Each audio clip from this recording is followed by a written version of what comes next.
नमस्ते, मैं मोनल आप सबका स्वागत करती हूँ द ग्रेसफुल बर्ड में।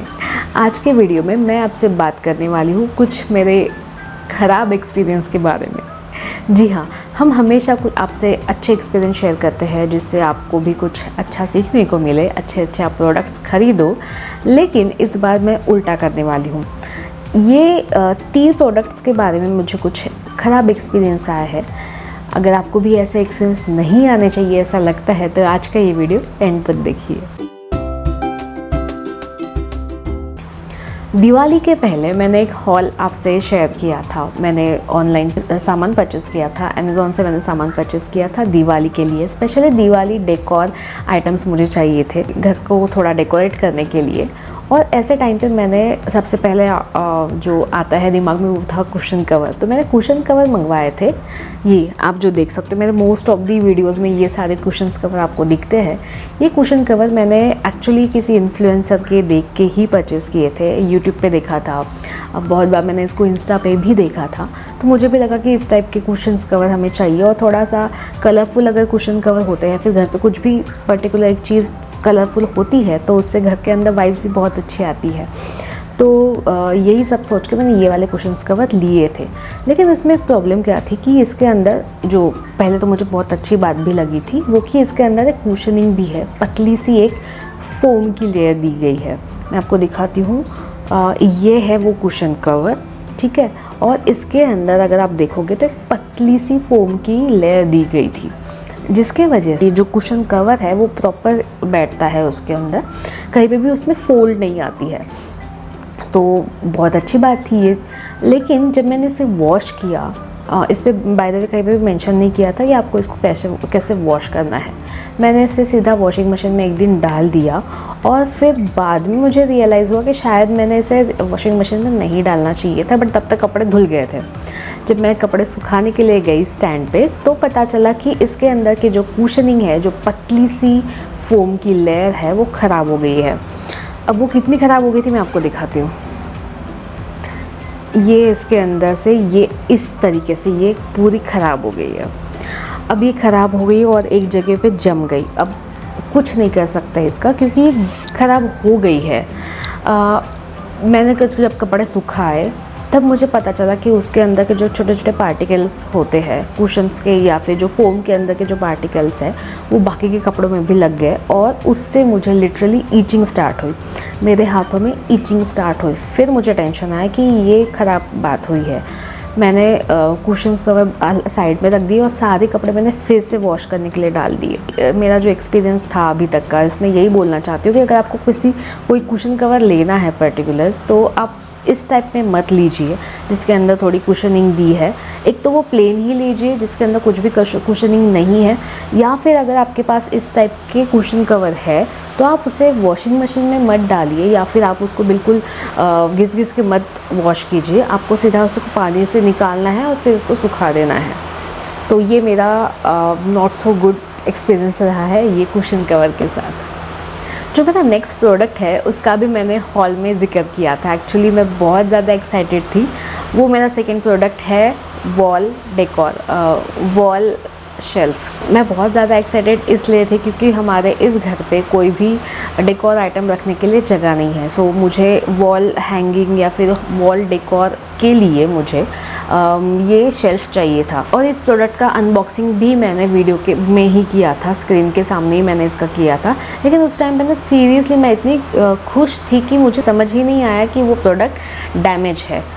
जब मैंने उसे देखा क्योंकि वो एक के अंदर तक सब फिक्स हो गए थे। अगर मैं आपको यहाँ पे उसका वीडियो दिखाती हूँ तब जाके आपको समझ में आएगा कि वो मुझे क्यों नहीं समझ में आया कि वो प्रोडक्ट डैमेज है। वीडियो मैंने पोस्ट किया, उसके बाद मेरे 2-3 फ्रेंड्स ने मुझे पूछा कि जो तुमने वॉल शेल्फ़ डाला था क्या वो सही था, क्योंकि उनको भी लेना है। तो मैंने कहा कि देखो एक्चुअली मेरे वीडियो के बाद मुझे समझ में आया कि उसमें कुछ डैमेज है। तब मुझे समझ में नहीं आया था जब मैं वीडियो बना रही थी तब कि ये प्रोडक्ट डैमेज्ड है। उसने कहा कि उनके किसी और फ्रेंड से या फिर रिलेटिव से उनको ख़राब एक्सपीरियंस मिला है, क्योंकि वो प्रोडक्ट जब भी आप वॉल शेल्फ़ लगाते हो वो कुछ टाइम के बाद नीचे आ जाता है। उसके जो ड्रिल है, जो नेल हम कहते हैं उसको, जो खिले होते हैं वो निकल आते हैं। ये उनका एक्सपीरियंस था जो मेरे फ्रेंड ने मुझे बताया। तब तक मैंने उसको रिटर्न के लिए रिक्वेस्ट डाल दिया था। फिर मैंने भी सोचा कि एग्जैक्टली वो जो प्रोडक्ट है, जो शेल्फ़ है, उसका वेट 2.7 अराउंड है या फिर 2.4 है आई थिंक, बट 2 kg के आसपास ही है उसका। अब सोचिए अगर 2 kg का इसका वेट है, उसके ऊपर मैं अगर कुछ डेकोर आइटम रखूँगी, उसका जो पूरा वेट रहेगा वो लगभग 3 kg के आसपास रहेगा। और अगर 3 kg सिर्फ 2 खिले पे अगर मैं लटका रही हूँ तो ये सफिशेंट नहीं होगा, कहीं ना कहीं वो निकल आएगा। तो ये सारी चीज़ें मैंने सोची। फिर मुझे लगा कि कल जाके मुझे ख़राब एक्सपीरियंस आए, कल जाके वो ड्रिल किया हुआ खिला फिर से निकल आए, वो मुझे झंझट ही नहीं चाहिए। इससे बेटर मैं इसे रिटर्न कर देती हूँ।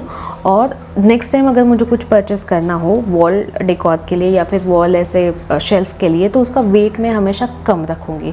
तो यही सजेशन मेरा आपके लिए भी है, अगर आपको वॉल शेल्फ़ परचेस करना है तो वैसे ऐसे लीजिए जिसका वेट पहले से ही कम है, ताकि जो भी आप उसको ड्रिल करोगे, खिले लगाओगे, वो उसका वेट ले पाए। सो जो मेरा तीसरा आइटम है वो मैंने ऑनलाइन परचेस नहीं किया था, ऑफलाइन ही परचेस किया था। अब छोटी सी चीज़ है, वो है ये मेहंदी कोन। हाँ, मेहंदी कोन ही, जो हम हमेशा हीना लगाते हैं वो कोन। तो मैं शॉप में गई और शॉप में 2 टाइप के कोन रखे थे। एक आई थिंक 6-7 रुपये का था, ये 12 रुपये का था। तो मैंने कहा चलो ठीक है भैया, अच्छा वाला ही लेते हैं। तो मैंने ये 12 रुपये वाला कोन लिया।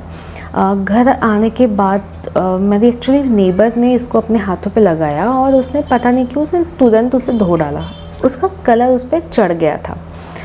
तो मैंने कहा अरे वाह, अच्छी बात है, बहुत क्विकली रिज़ल्ट आया। फिर उसके बाद मैंने मेहंदी लगाना स्टार्ट किया। टाइम के बाद ही थोड़ा सा मुझे ईचिंग स्टार्ट हुआ। मैंने उसे नहीं रुकी, मैं फिर भी मैंने बोला चलो होता है ऐसा।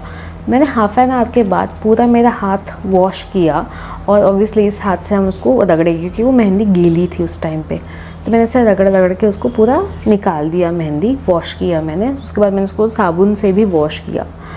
मेरे दोनों हाथ जलने लगे थे और आप बिलीव नहीं करोगे, उसके मेरे पास एक्चुअली पिक्चर नहीं है, क्योंकि हम लोग मैं इतनी टेंशन में आ गई थी कि भाई मुझे हाथ जलन हो रही है, क्या करें। उसमें से ना पिंक कलर की मेहंदी जैसे कि निकल रही थी, मेरा ये हाथ पिंक हो गया था। आपको अगर पता हो तो जैसा पक्का कलर होता है ना, होली का पक्का कलर आता है, पहले आई थिंक जयपुरी कलर आता था या फिर वो बंदर छाप कुछ तो पैकेट आती था, इतना पैकेट आता था, उस टाइप में ये कलर था। सो मेहंदी अगर आप निकालोगे तो थोड़ा सा हल्का रेडिश या फिर ब्राउन कलर का या फिर जो मरून कलर की मेहंदी होती है वैसा कलर आएगा। लेकिन मेरा हाथ लिटरली पता है पिंक दिख रहा था, समझ में आ रहा था कि ये पिंक का शेड है।